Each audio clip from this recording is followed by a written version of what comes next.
For Penn State, it wasn't flashy. It wasn't sexy. But on Saturday night, it was a really good win over a really good Big Ten football team. From LA to Piscataway, all Big Ten all year long. This is Big Ten 10. Old school Penn State football would be proud of this type of game when you look at the Blair Thomases and the Larry Johnsons of the world and some of the running backs that have gone through Happy Valley over the years. They would love this type of performance, how the Penn State Nittany Lions were able to play tough in the trenches, make key spots, run the football, play really good defense. It wasn't sexy. It wasn't flashy as maybe we've seen from Penn State at certain times so far this season, but it was enough to get the job done. When you play in the Big Ten Conference, it's a grind, man. And you're going to play some good football teams. You're going to play some tough football games. And that's exactly what happened with Penn State. James Franklin and the Nittany Lions just make a few more plays and enough plays to top Brett Bielema and the Illinois Fighting Illini. This game was hard. This game was difficult for both teams. And that's really where I want to start with my takeaways in this matchup. Nothing was easy. I thought both defensive coordinators did a really good job because I mentioned in the preview that this was going to be the battle of the coordinators. Okay, you had Barry Lunny Jr., who is doing really good things so far this season, being really creative with his play calling. And then you look at Andy Kotelnicki and his reputation that precedes him, but really it was the defensive coordinators. Tom Allen at Penn State and Aaron Henry, man. Aaron Henry at Illinois. This Illinois defense just continues to impress me week after week after week, specifically in the secondary, because when you looked at Penn State coming into this game, this was an offense that had gotten much better, hitting some big plays down the field in the pass game, those 20-plus type of yard plays that Drew Aller had been doing really good with so far this season. Illinois did a really good job in coverage. I think they got some penalties, maybe on some deep balls, but that happens. That happens when a team just tries to fire it deep and draw, that kind of thing. But this secondary continues to lock in. They continue to dial in, and the linebacker group continues to play pretty well as well. I know that Penn State had a really good day rushing the football, but I thought that this Illinois defense did what they needed to do for Illinois to remain in this game and for this to be a competitive football game for as long as it was, certainly late into the fourth quarter in this matchup. And then when you talk about nothing being easy, you got to look at what Penn State was able to do defensively. Okay, I mentioned it in the preview. Hey, Michigan had their coming out party in terms of a pass rush against USC. Prior to that, Michigan, they were struggling a little bit, really generating that pressure. And this was kind of that coming out party as well for Penn State. You had 8 players who either had a half a sack or 1 sack in this particular football game. Because when I say to you, yeah, they got a ton of pressure in this game, you probably would have thought it was Abdul Carter and Danny Dennis Sutton, and certainly they did their part for the Nittany Lions, but there was everybody involved on this Penn State defense. And I specifically want to spotlight Zane Durant at defensive tackle. All right, he presents a different challenge, I think, for some interior pass protectors on that offensive line. He presents some agility. He presents some quickness. Okay, they can do so many different things with their front.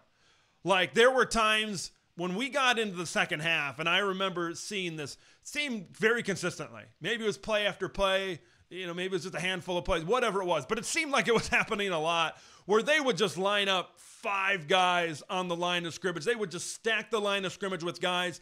They knew that this Illinois offensive line was not going to be able to contain all these guys. Right? It was plain and simple. This was an Illini offensive line that was giving up the 3rd most sacks in the Big Ten coming into this game, and I think Tom Allen certainly played into that. They dialed up the pressure in this particular football game. 7 sacks and 13 tackles for loss for this Nittany Lions defense. They bought real estate in that backfield, and it was very similar to last year's matchup with Illinois in Champaign, where they were able to hit Luke Altmaier time after time after time after time, and eventually it took its toll, and that was the case in this game. They needed to get Illinois and their passing game specifically out of rhythm, and this is a formula, man, that's going to work for Penn State. Will it reach the heights of last year's defense? We don't know yet. But this is a formula. When they're able to contain the run game and stop the run game, they held Caden Fagan under 70 yards rushing. Illinois wasn't really able to have that balance in their offense. And then they're able to get the pressure like they did today against Illinois. It really is up to the secondary. Okay, I know there's still some of that. I don't think it's really living in there anymore, but there's that first half against Bowling Green that's living in people's heads. The KJ Winston injury, right, that's living in people's heads. But I thought the secondary did a really good job covering in this particular football game, and that certainly helps out the pass rush, right, as well. That's a relationship that those two certainly share. Pat Bryant and Zachary Franklin combined for 6 catches for 78 yards in this game, and that was a key. Okay, Pat Bryant was such a big-time target for the Illini, and he was really stepping up, and he wasn't really able to get much of anything. I think he only had a couple of catches in this game. So, and of course, that goes into the pass rush, and Luke Altmaier not having time, and the routes not being able to develop down the field. But still, like I said, there's that relationship between the pass rush, the defensive line, and the secondary as well. So, this is the formula. You put the ingredients into the pot, you mix it up. This is the meal that Penn State wants to cook each and every single week in the Big Ten. So we'll see if they can take this blueprint that they drew up against Illinois and continue to implement it throughout this Big Ten schedule as well. Very, very impressive showing for both defenses. Okay, let's move over to the Penn State offense. One word really summarizes, this Penn State performance: methodical. Methodical. Okay, there was a point when the Nittany Lions got ahead 14-7. I think Andy Kotelnicki said, "I'm going back to my roots, man. Man, I love the big boys up front. I know I'm a little bit creative. I can be a little bit out there with some play calling. Hey, we're stretching the football down the field as a team this season better. But man, I want to grind this one out." I think he was able to look around. They say read the room. I think he read the room and knew exactly what he needed to do. He needed to continue to wear down. He needed to continue to grind down this Illinois defense. He realized that the secondary for the Illini came ready to play in this particular football game as well. And then Katron Allen and Nick Singleton. There's a reason why they are one of the best running back duos in all of college football. Did they get a lot of huge explosive runs? No, but like I said, methodical. And even Drew Aller in the passing game. We mentioned him not getting a ton of plays over the top, but methodical in the throw game certainly as well. Singleton and Allen combined for 196 yards and 2 touchdowns on the ground. I mentioned that when I looked at Penn State in this one, I said run the football. Run the football right at that Illinois front, and they did that to a T. Over 200 yards rushing as a team for the Nittany Lions in this game. The throw game has shown that they have improved this season. The run game is the Penn State run game with those two backs. Put it together. We talked about the formula on defense. Formula is also coming together on offense, certainly for the Penn State Nittany Lions. I want to finish in terms of my takeaways with Illinois. This is an Illini team. I said coming into it, we're going to learn a lot about these teams. And I said, if Illinois can play competitive for a lot of this game, it's going to prove that they can hang with anybody. Folks, they can hang with anybody. Okay, I know Illinois plays Oregon a little bit later in the schedule. Outside of that, I don't see a losable game, like a guaranteed loss. And I don't even know if Oregon is a guaranteed loss. So I'll put that out there right now. If Illinois certainly plays a really good game over there, but that's a really good Oregon team, of course. But, they get Michigan at home, okay? And then you look at the rest of the schedule, all right? Of course, they just lost to Penn State. Ohio State is not on that schedule. It's favorable. This is an Illinois team that can be 10-2.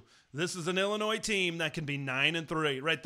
Those are kind of, I think that's maybe where expectations continue to slot in because of how competitive that they were against this Penn State team, right? But here's the thing I think about Illinois. Okay, I mentioned that Oregon game.